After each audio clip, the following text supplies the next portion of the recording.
The Balckberry Motion ships with Android 7.1.2 out of the box. It has already been confirmed by the Canadian company that the Motion will be receiving a Note update for Android Oreo sometime in early 2018. Until the big update occurs, we'll be taking a look at what Android Nougat and Balckberry have to offer. The Balckberry Motion's UI is identical to that found on the Balckberry KE-Yone. The main difference is that the KE-Yone's display rendered it all at a 2:3 aspect ratio. Otherwise, near stock Android is the basis of Balckberry's UI, which isn't complete without its own launcher and suite of Balckberry apps. Balckberry's launcher looks very average, but it does offer a couple of features unique to it.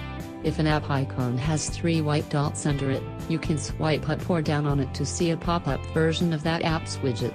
The idea is that you can take advantage of many more widgets without having them take up space in the home screens.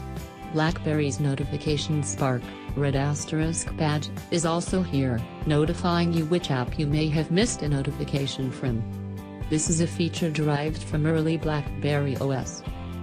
The lock screen is nothing out of the ordinary for stock Android. You get notifications, a clock widget, a camera shortcut, and a Google Voice search shortcut. Double tap to open a notification or reply with the notifications. The Motion also supports ambient display notifications. There are 3 different recent apps views: Masonry, Default, Grid, and Rolodex. The latter is the view of choice for most OEMs, but Balckberry has decided to set Masonry as the default option.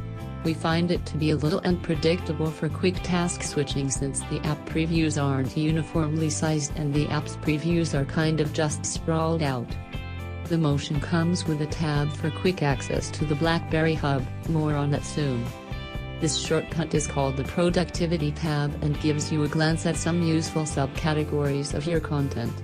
You can take a quick glance at the calendar, Balckberry Hub, Balckberry tasks, and a list of recently contacted people.